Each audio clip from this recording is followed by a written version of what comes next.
Going on, everybody out there in Radio Land? Just in case you're just tuning in, you listen to the Keith Harris Show, Global Network, right here on HotlineRadio.net. Of course, I'm your host, Keith Harris. I'm glad everybody's there. That was DJ Khaled right there. I know everybody out there was loving that song, but we had to cut it off though, because we got the one and only multi-talented Brenna Rhea in the house today on the show. How you doing, Brenna?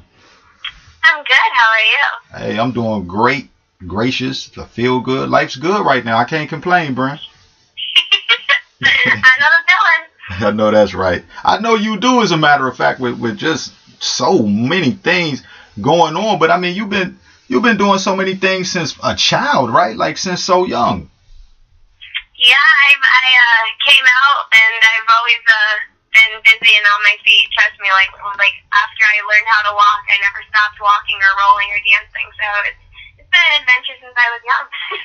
I know that's right. And how if you don't mind, if you would like, how old are you now, Bren? I mean, you. I am officially 21. Oh, officially? Was that not too long ago that you turned 21 then? It was in April, but officially, Okay, that's what's up. My birthday in April too. That's all right. Are you a Taurus? I'm an Aries, so I'm right before you. Oh, nice. That's what's up. That's what's up. Now, okay, like I'll get into the congratulations on the awards and things like that later. But where did you start out in the industry? Because you started out in theater or dance before you got into acting. How did that go for you? I started out in theater, which is a really funny story in itself, because my mom gave me a choice when I was 6 years old. She's like, well, we can put you in this gymnastics course, or you can go into acting. It was like a summertime thing. So it was just kind of like an opportunity to do something during the summer. And I was like, oh, I'm going to go do this acting thing. And I get there, and they're doing this show called Old Dry Fry, which is about this guy who chokes on a chicken bone and dies, which is literally the whole story. So, I'm going, I'm happy, I'm excited, I'm learning all this stuff, and I get cast as Old Dry Fry, but not only a male character, but a guy that dies. And I go home, and I start crying to my mom, and I'm like, Mom, I don't want to be a dead guy, I don't want to be a guy, and I'm still, just throwing a fit. Yeah. He's like, well, you chose this, so you gotta do it. Right. Well, I ended up really loving the part. It's on the stage. I get dragged around the whole entire play. I make all these funny faces while I'm dead because, obviously when you're 6 years old, dead people make funny faces. So I end up winning this little comedy award from this little theater production, and I fell in love with it. I fell in love with being on stage, and that was where I started. And yes, so I originated in theater by being an old dead guy on stage. Okay. Right, and now hold on. So let me recap for a minute. So now you was the dead. Hold on, though. Okay. So how old you were again when you did this? I was 6 years old. Okay, so 6 years old. Now your first role, obviously, like you say. Okay, now here you go. You gotta die in your first role. You know what I'm saying? It's the tune for everything in my life. I'm always gonna die and do something stupid. Right, but then that's what's up though. Like. You actually went in there for something they were casting a male role for, and you just kind of dominated to the point that they said, okay, we're gonna get this to this female, and you played the female. Now so you ended up choking on the chicken bone as the female instead of the guy. I did. Oh man, that's all right. Well, I congratulations on the part, and sorry to hear you had to choke on the chicken bone though. It was fun. That's what's up. And so then I guess that's where it started for you. Just kind of took off from there. But then you've been in over 100 and some plays, Brenna. I have. I like I said, once I kind of got the taste for being on stage and the immediate satisfaction you get of either making people laugh or cry or drawing them in, I didn't want to stop. So on top of doing schoolwork, I got the opportunity to become part of a player in a whole bunch of different production companies, or theatrical production companies, and I got to travel.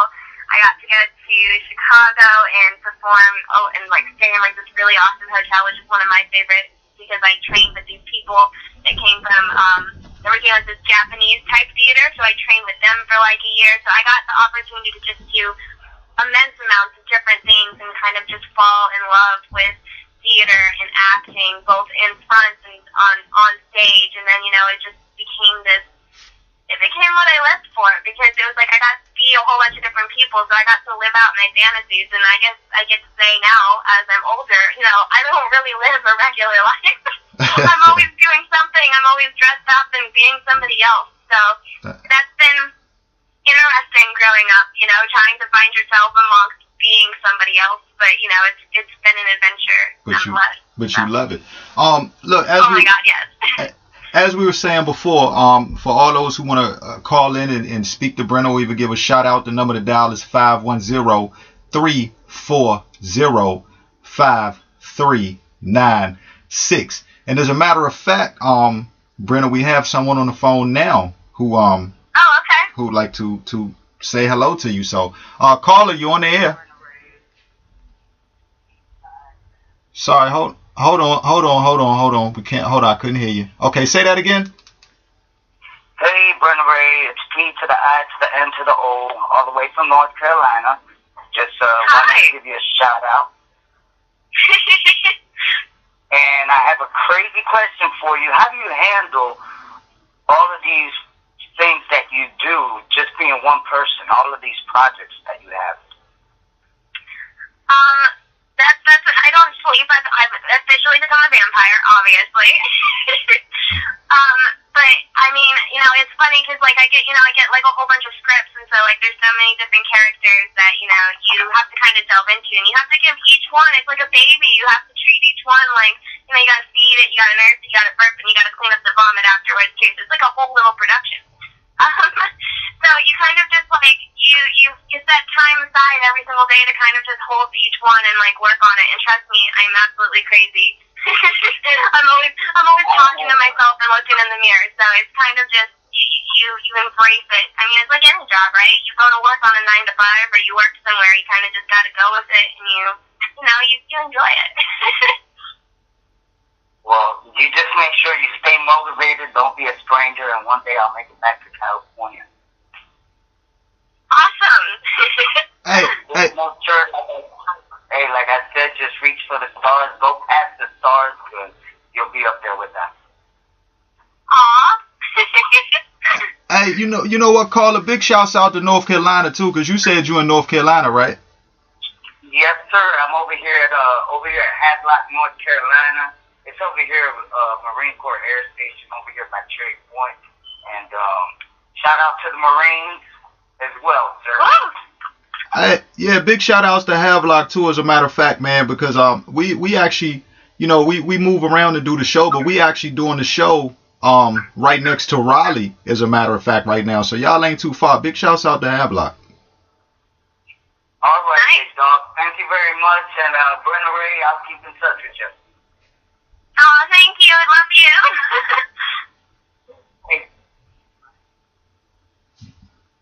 That was a caller. Don't forget, everybody, if you want to call in and talk to Brenna, their number to dial is 510-340-5396. Look at the love, Brenna. Yeah. That was really cool, Mom. Yeah. So yeah, now, okay, all right, so now, next of all, let's talk about this Japanese art form. What is it called? Budo or Budo? What is it? Which one are we talking about? Because I do one now, or are we talking about the play that I did? Okay. Start out with the play. The play that I did, which was Kabuki and Buto, which are two forms of Japanese theater that we started training in. It's where they had puppets basically the size of me, and in the cast of 30, there were basically 5 speaking roles. And I was lucky enough to have one of the speaking roles, but they told the story with these beautiful puppets.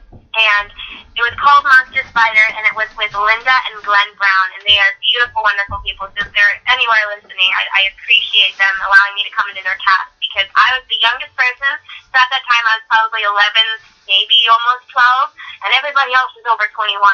So I have big shoes to fill, and we would train, and we would meditate before we would do anything. We had to learn how to do the no walk, which is a very specific type of walk. there were beautiful costumes, and the makeup was just astounding. And like, so we trained, and we actually brought people in from Japan to teach us how to do the beautiful form of the fan art. So you talk with the fans, and there were certain ways that you had to stand and hold things. And I remember one time I didn't do something right, and like the guy, because they're very traditional, they slap your hand, and at 11 you're like, oh my god, you just hit me. But it taught me to like be very, you have to discipline. Love, take everything very seriously, and like if you're gonna do something, you need to do it right and do it a certain way. And it was a really awesome lesson. So I got to travel with them to Chicago and perform this play, and we did workshops with people out there. And at the age of 11, it's just like heaven. It's like, oh my god, it's so cool. Now, you making such a strong impact, at that age. Listen, I know people were really well receptive to such a youngster at that time working with them. Was everybody kind to you? Or, sometimes did you have to go through those people who were kind of grumpy because they're like, this girl doesn't know what she's doing, or they kind of felt that way? How did you get both sides?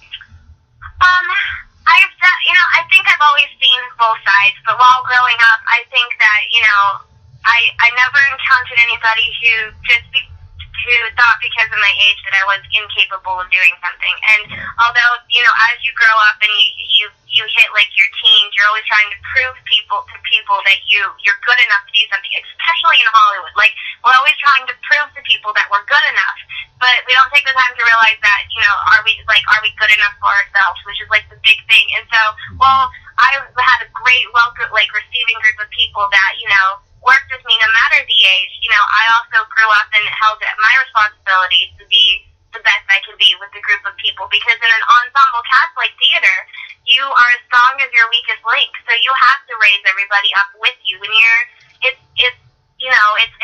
kind of like a chain link there.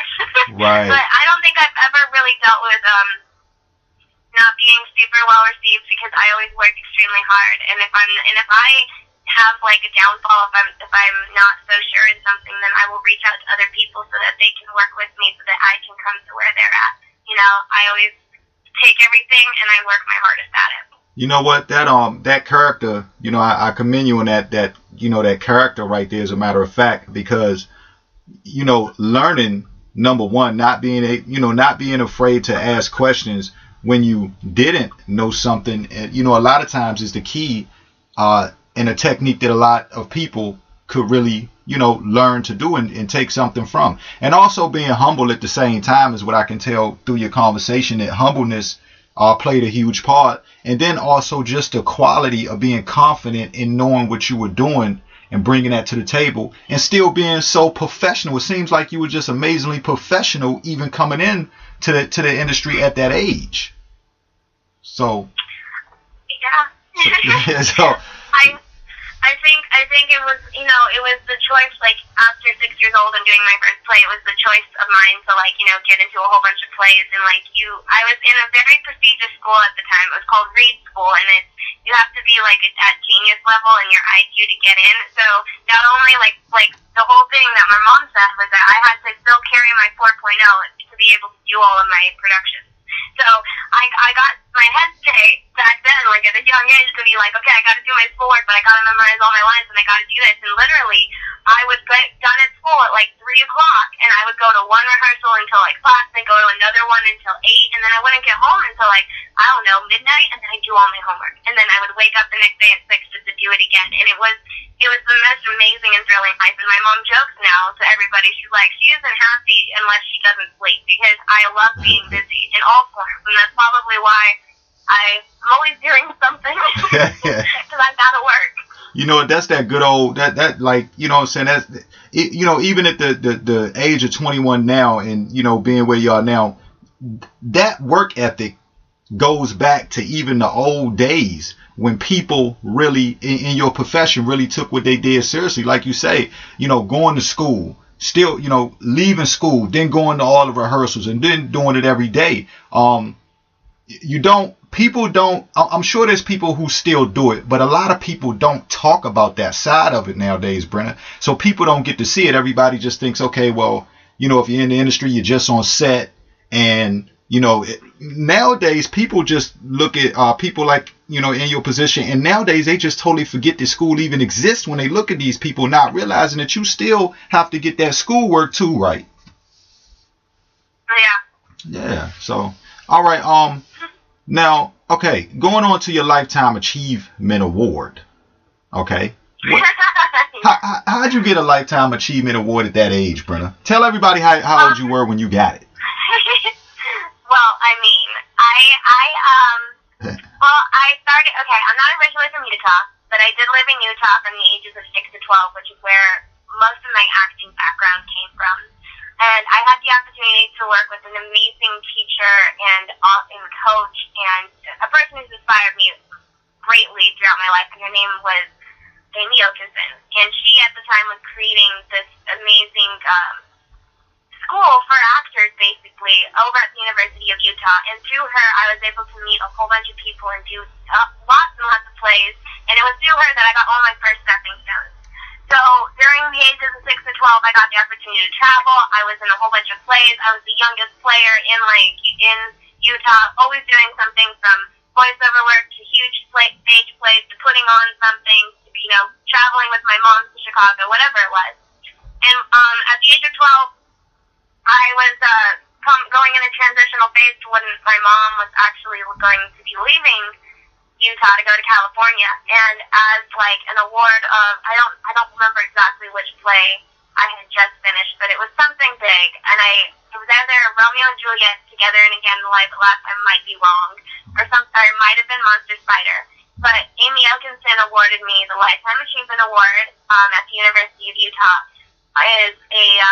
As an award for accomplishing so much at such a young age, at doing 100 plays, of being such an avid learner and just growing and taking the acting and just running with it. And so that was kind of a little cute award, and it's what kind of pushed me forward when I came out to LA. So it's a little award. That's what's up. Congratulations. That's definitely a collar to wear. You know what I mean? To have received that. Look, and at the age you are, it's amazing. You should be looking forward to getting two. You know what I'm saying? I mean, because look, when you got one at that age right there already, and then you stay so busy like you are. Look, 20 more years down the line, you run up on two of them. That's going to be 2 Lifetime Achievement Awards. How would you feel about that, Brenna? That would be kind of awesome. Word up, like living 2 lives. Now, okay. Now, a question about the voiceovers. Let me ask you, because you said you did voiceovers before, right? Yeah, I'm not a professional voiceover artist. I've done a few things. I've dabbled in it. I've done some radio work and public radio where I would read. I read To Kill a Mockingbird on public radio one time. Wow. But I recently, I'm going to give a shout out to these people. I just got cast in a pilot that they're going to try to sell to Nickelodeon. So we'll go ahead and put those good vibes out there. And I'm working with them, and it's absolutely awesome because all the talent that I'm surrounded by is incredible with voiceover, and I'm learning so much from them. And yes, I have done voiceover here and there. Not professional at it though, but I'm going to pretend like I know what I'm doing. I'm sure you'll do good. You seem to approach everything with this happy, positive, confident attitude. So I bet you got it locked down. Hopefully, maybe. All right. I go back to the awards, but so much going on. Look, tell me about, because I see this cover, and when I looked at the cover of the movie, it made me laugh. So if you can talk about it, Bro, What Happened? Yes, Bro, What Happened? Yeah. I was going to talk about them, and that is wrote, directed, and I think they produced it as well by Dante the Comic and I'm hoping I'm going to say her name right, Rebecca Cochin. I'm hoping they're both amazing comedians. They're adorable. I really love them and appreciate them. But I had randomly got called up by a friend of mine who was working on the whole production one night I think he was the VP. His name is Tom Funk, and he's like, we're needing some extras. Do you mind if you come and stop by? And I'm like, sure.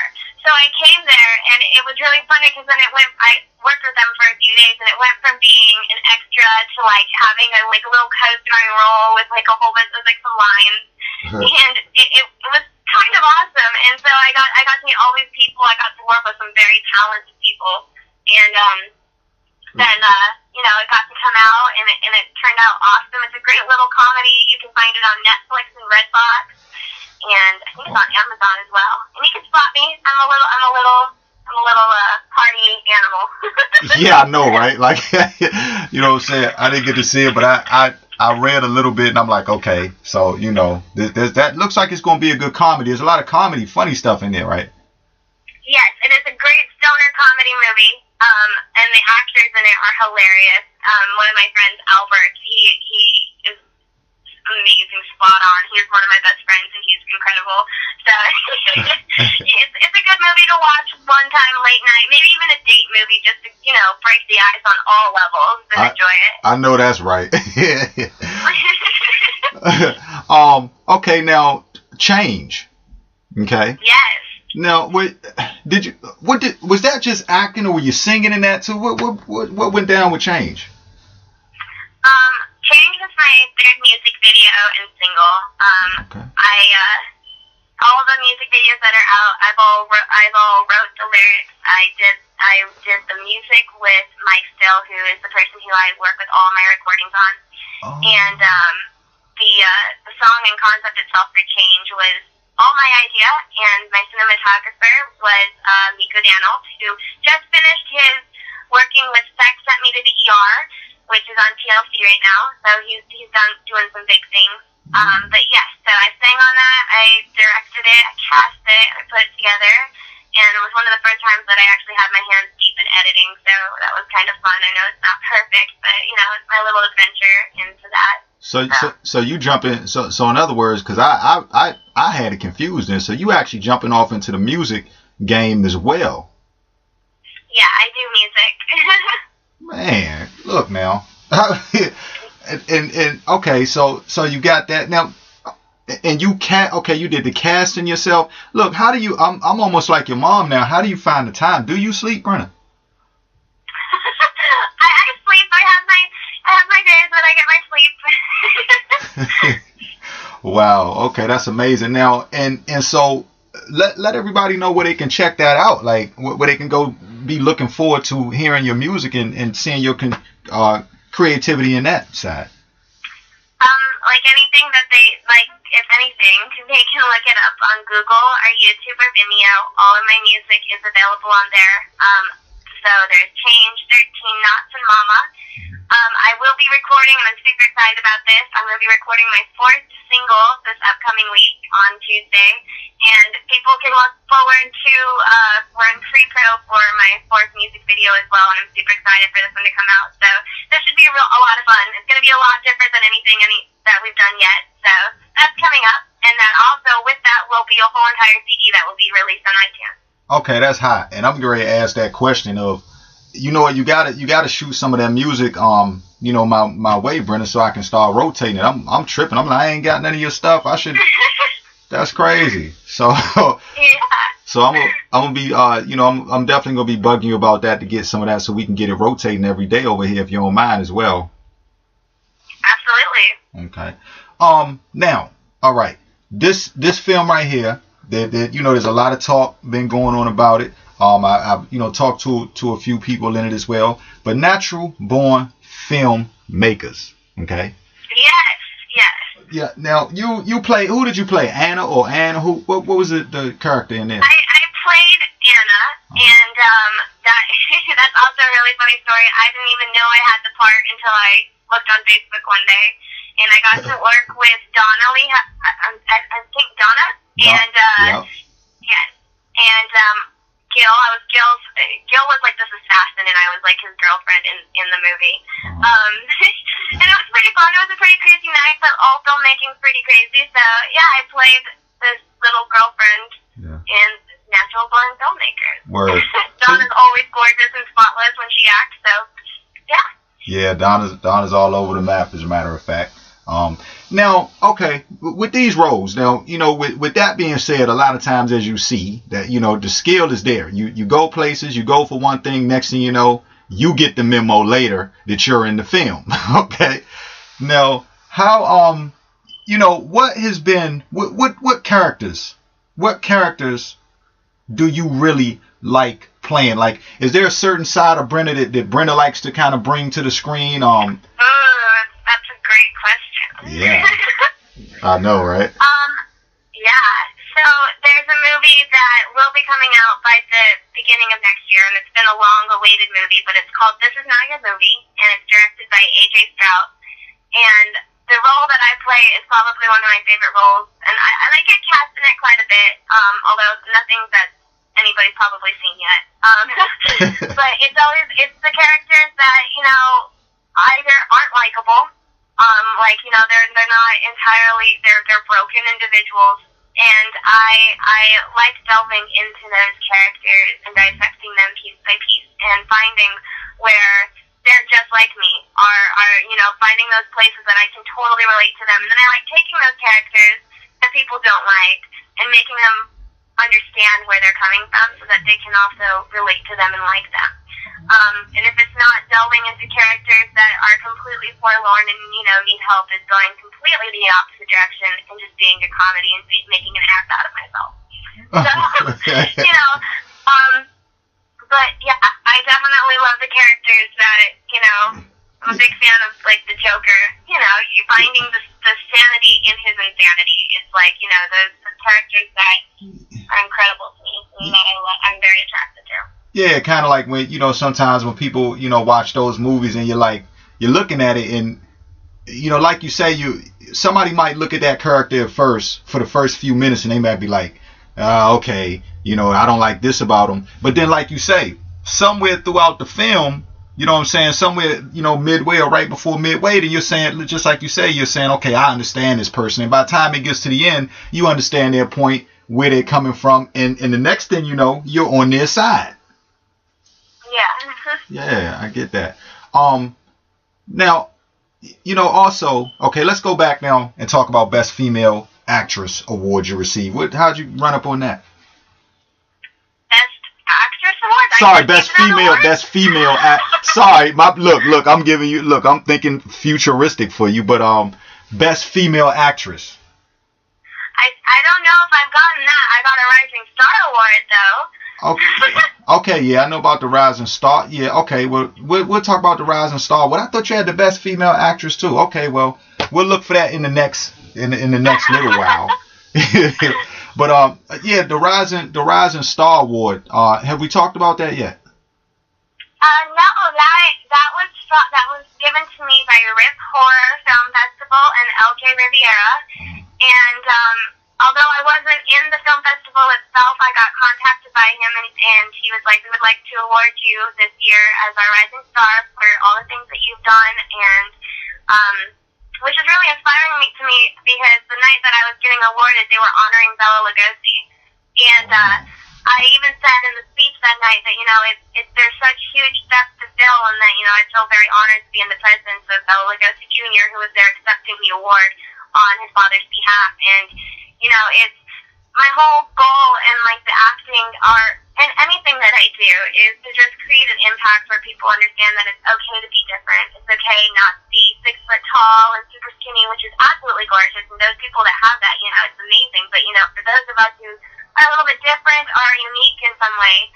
it's okay to do that, and it's okay to run with whatever gets your fancy. And so for me to be recognized for the little things that I do that are a little bit different, that are a little off, that, it was amazing. I almost cried on stage, of course, being the dramatic beast. But it was awesome. And they showed my first music video up on the big screen, which is kind of cool to see. What? It was really fun. Yeah, as a matter of fact, I was getting ready to get in that because I watched you accept that award, of course. I seen that. Great speech, great acceptance speech also, by the way. Oh my God, thank you. I made that all up off the top of my head. What? Right? I'm so bad with speeches. Right there on the stage you did. Yeah. Now you know. Oh well, at least you kept it 100, because a lot of people, like, you know what I'm saying. I want to ask you if you knew you were going to get the award, like if they kind of told you before you got there, but that was kind of risky. You had to believe in yourself to go up there and say, you know what. But then you just obviously you came from the heart when you gave that speech, though. Well, and yes, and you know it's such, you know, I mean, any independent filmmaker knows how much blood, sweat, and tears goes into any production, and so like. It was really awesome to see, like, LJ putting together this film festival for all the horror independent filmmakers and allow them to showcase their stuff in a really awesome environment. Like, the theater that they showcased it in was beautiful.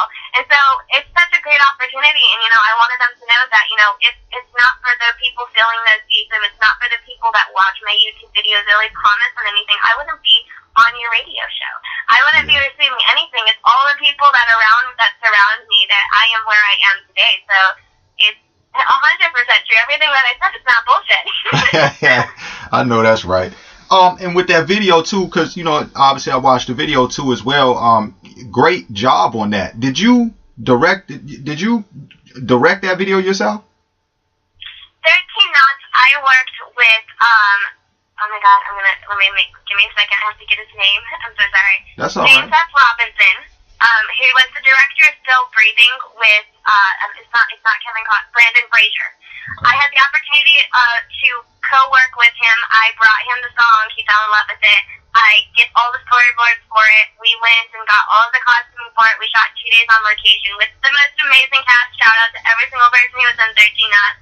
Yeah. And and we edited it together. And let me tell you, the first time that I've ever edited, it takes so many hours. Editors have the toughest job. Like, he would sit there for like 20 minutes and be like, okay, come look what I did. I'd be like, no, I don't like this. And I would move things around and I would redo it. And I did that at like when I was, was I 18? I might have been 8. I think I was 18 then. And so like, we took hours and hours doing it, and it was so rewarding in the end. And I was so happy with the final product of it. So it was really cool. Yeah, I know how you feel editing. You must really go through it, you know what I'm saying, with, people like you who do that. Because I pull, I scratch my head just editing an interview. You know what I'm saying? But you know what? In that video though, I got upset though, Brenna. I got upset when he shot the girl, when he shot the lady. Yeah. Yeah, I'm glad it brought some emotions in you. Yeah, because like right before it happened, I'm thinking to myself, because before it got to that part, I had done rewinded, like, you know what I'm saying, maybe once or twice. And so when it did, when I had made it up to that point, right before he was getting ready to do it, I'm saying to myself, because it's like almost like a little mini movie right there, right? So I'm saying to myself, before he did it, I'm like, no, he is not getting ready to pull out and shoot her. You know what I'm saying? So when he did it, I was like, man, like that was real dramatic right there. But great way to bring it to the heart, though. Thank you. That's kind of where I try to go with all my videos. I don't know if they're all that successful in the way that I don't want ass-shaking, booty-licking videos. I want to make them have stories. And so, I come up with a concept for each one, and we try to fill that concept on whatever shoestring budget that we have, and we go run with it. You need to, when you get a chance to it in the future, you need to shoot a part 2 to that one right there. You mean like Love the Way You Lie part 2? Yeah, word. You know what I'm saying? A lot of people like to see that. Let's talk about these knots, okay? Because I saw you on stage also. You're spinning around. They got you tied up. Like, what's behind that? I do shibari acrobat dancing, and it's definitely a different type of art form. But I have fallen in love with it, and I recently on this last Thursday did an art installation called Freedom in Confinement. Thank you to all those people that came out, and Michael Wiseman, who set up the gallery that we got to put up, and Nico Daniels, who was the photographer. And I guess the concept behind the art show was the idea that, society tries to fit you in a box. Because everybody knows this. We're all trying to be defined by whatever society defines us as. Right.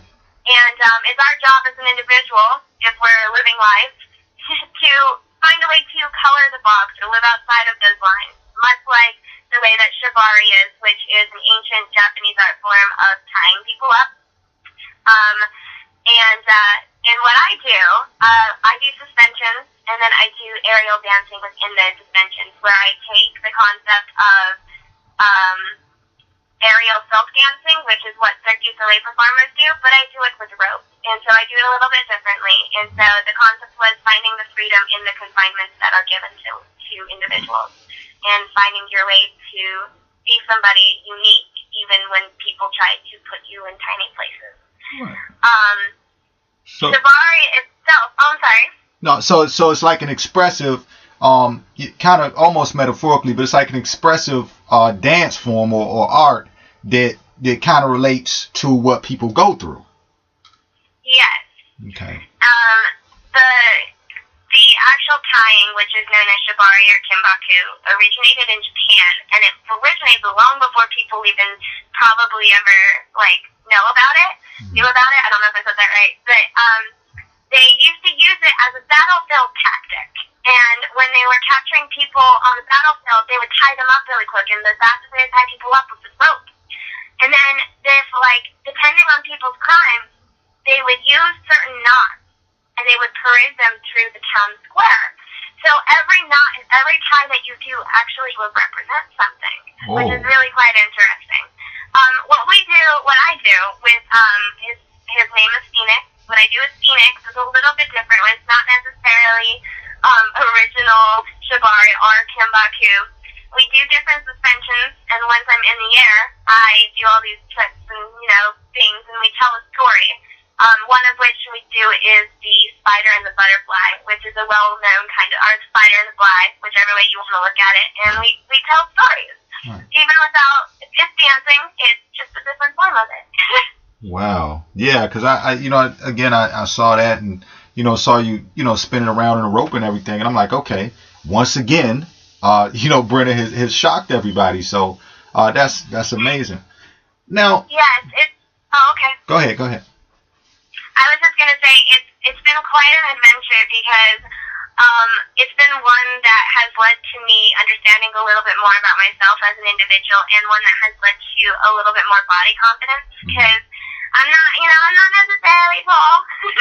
No. For people that know me, I'm fun size. I'm like 4'11", 5 foot, and I'm not necessarily skinny. I have some junk.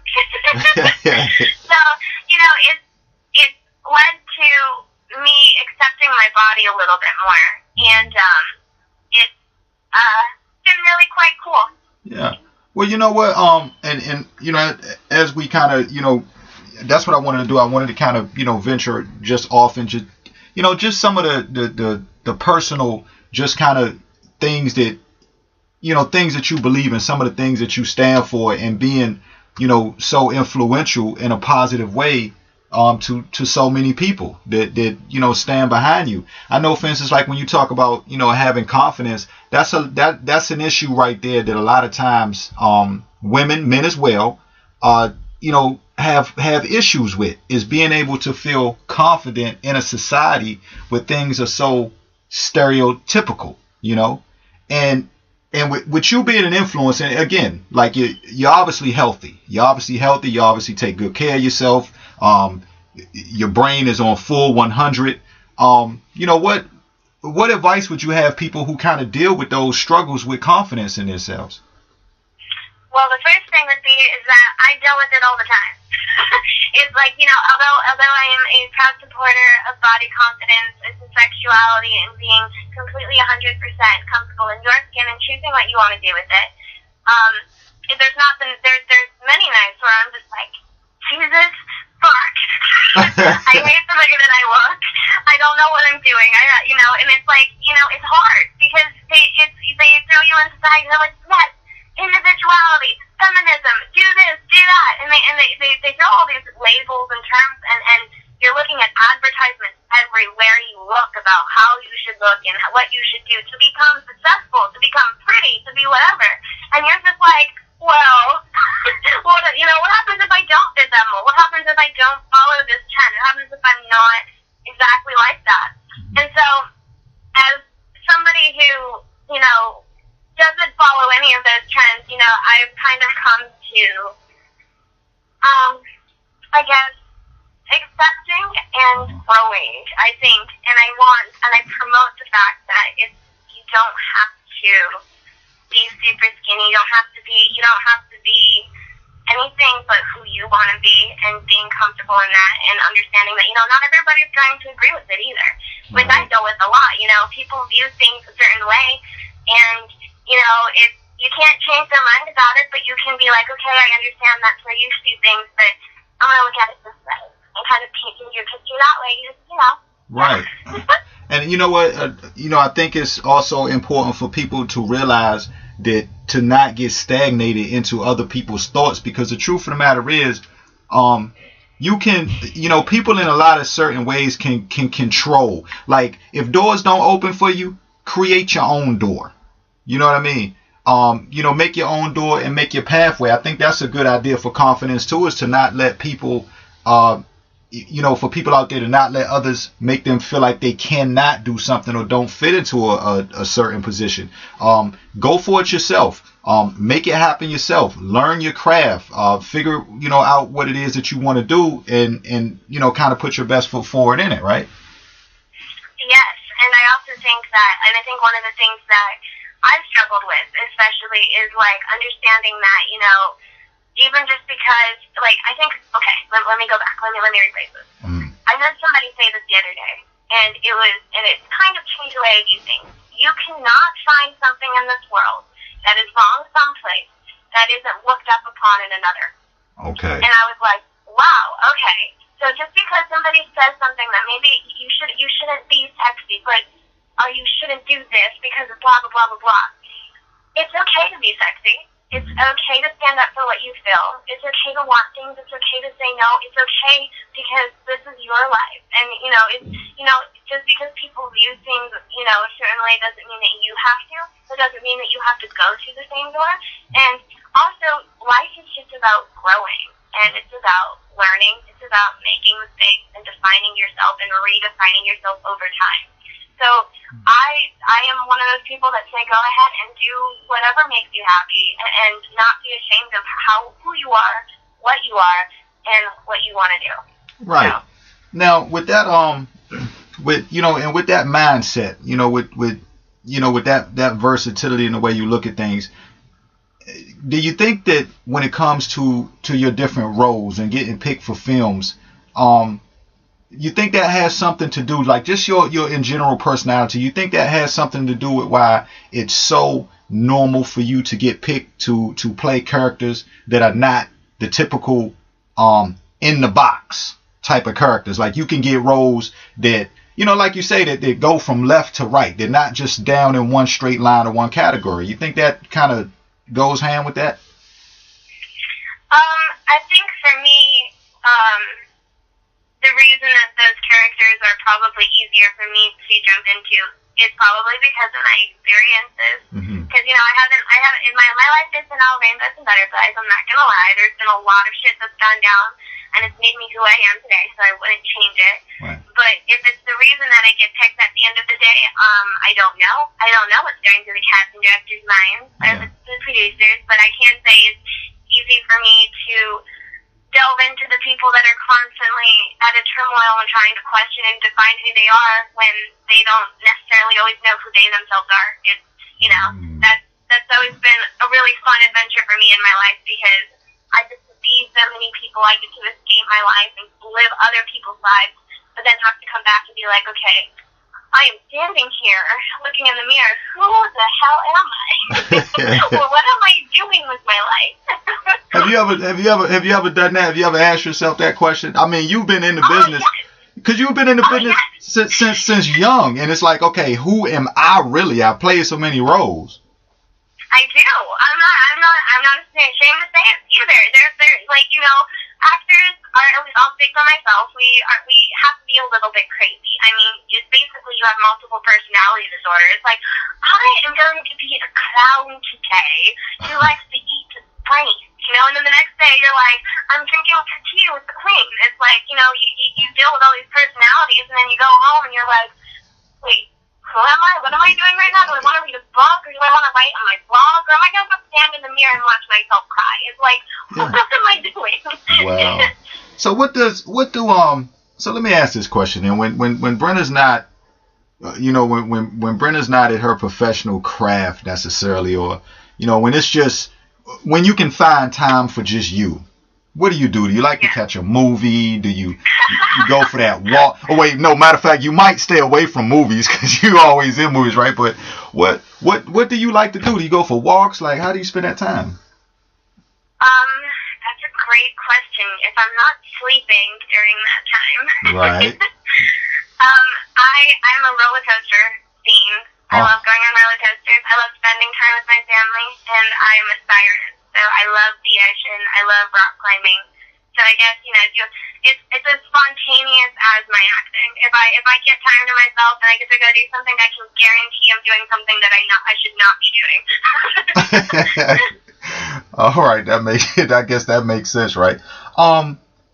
What advice? I mean, and we talked about the confidence side, and just the physical aspect. What advice in the industry itself, just like mentally, for those that are trying to come up, for the youngsters out there that's trying to come up to kind of get what you've got and do the things that you're doing, what advice would you give to them on how to take what they do seriously in a professional manner?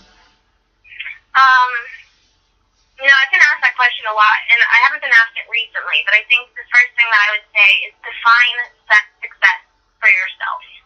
Do not let anybody else define it. If success to you is acting on stage and doing a whole bunch of plays, let that be your success. If success is making it to the top and being super famous, let that be your success. Or if success, like for me, is just being happy, let that be it. Because people seem to live life on like these terms that you have to reach a certain destination to be successful. But the definition of success is relative, and so don't decide where you want to be and what you want to do, and don't let anybody else make that decision for you. And I think if I was going to put a second term onto some advice, if you don't listen to anybody's advice. Wow. You know what? That I've asked this question quite a few times, and I've never heard that answer, and it makes so much sense. It's just. Go ahead. I was just gonna say it's 100% true, because I have definitely run in circles listening to a whole bunch of people, and I have broke down and cried on the kitchen floor when I was just like, I can't do this. It's like I don't know where I'm going, and I have never been happier than I have been these last few months, where I've decided that I'm taking my idea of happiness. I'm living life on my terms, and I haven't been happier. So, and that's kind of where I'm at right now. So, if that's something that I can portray to other people to get them to a place where they're not angry at the world or upset at what they're doing with their life. If people can find where define what life and happiness is to them and success, and it's everything in the dictionary, everything in the world, all is made up by mankind. We've all defined things and labeled things, and therefore mankind is flawed, and so everything is flawed. So if you create your own words, well then you congratulations, expialidocious. Yeah, that's true. I can definitely back that up, with what you're saying. I mean, in the same way, I know with myself, is in what she's saying, everybody out there, so in case you don't understand, when she says don't listen to anybody else's advice, it doesn't mean if you need to know something, don't, try to learn from those that are worthy of giving you the lesson. But pretty much what she's trying to say is that too many people's opinions will stop you. If you got a great idea, you got confidence in it. I know I went through that myself, even in my craft and my profession and coming up. There were days that I said, look, I want to do it this way. Brenna, I would say, this is how I'm going to do it. And there'd be 2 or 3 other people who would be trying to tell me something different. And I learned eventually, and I'm glad I did. I learned eventually that, when my mind was set up and this is how I was going to do it, and I knew what I was doing, that's what I did, and it paid off. So that's why I say that's some wonderful advice you just gave. Again, outside the box. You put that so eloquently. Thank you. No, it's just the reality of the matter. It's the truth. Now, I know you gotta get ready to get out of here, but real quick, what's been the most exciting part about all of this for you? Like, what have you enjoyed most about this ride that you've been on? I think it would be the ability to discover myself and really decide who I'm going to become. Because, oh my God, it has been the craziest roller coaster ride, and I have met so many people, and I've had the opportunity to do so many things, from big to small to and it has changed me from the inside out, and I could not be happier, and I wouldn't change a damn thing. So that would be the best thing that's ever happened. That's amazing. That's amazing. All right, Brenna, once again, Brenna Rhea, we thank you. We're very honored. I'm super stoked that you came on the show, and shared everything going on. Listen, everybody out there all across the world that's listening right now, listen, make sure you go online, go to the sites, go to Netflix, look up Natural Born Filmmakers, look up Bro, What Happened. I know that one's going to be off the chain as well, so check those out. And what else should so you can see Brenna acting crazy, right? Like, what? Yeah, so all you have to do is Google my name and you'll find stuff. And before we go, I have to give a shout out to my girl. She's been my photographer on a whole bunch of sets. She's an amazing photographer, amazing person, and it's her birthday today. So I wanted to say happy birthday, Kat. You are awesome, and thank you for being my friend through thick and thin. Oh, that's what's up. Happy birthday. Much love. That's all right. Brenna, look, we look forward to hearing. Look, okay. Look, I'm going to have to connect with you later on, too, because I want some of them songs. You going to let me get some of them songs to play? Absolutely. Okay, that's what's up. That sounds like a great idea. Listen, look, you enjoy the rest of your day. Take it easy. You got more work to do today? I do. Ain't nothing wrong with it. Stay grinding and get that paper, girl. Ain't nothing wrong with it. So, awesome. Thank you so much for having me online. I really appreciate it, and I hope that the interview was good. Of course it was. Absolutely. You already know that. We both good at what we do, Brenna. Well, you're awesome. Thank you so much for having me. All right. Talk to you soon, Brenna. Goodbye. Bye-bye. That was Brenna Rhea. Wonderful. As I told you before, very multi-talented. Extremely intelligent, as a matter of fact, too. So, when you watch her work and you watch her doing her thing in her craft, don't get the funny and the bubbly attitude confused. The girl has a big brain on her shoulders. You know what I'm saying? And she knows what she's doing. Very classy, and professional and disciplined as well. And that's a big deal. It's very important in this profession. So, big shouts out to her, and we wish her much more continued success. All right, so kudos to you, Brenna Rhea. We hope to hear from you again soon. You listen to the Keith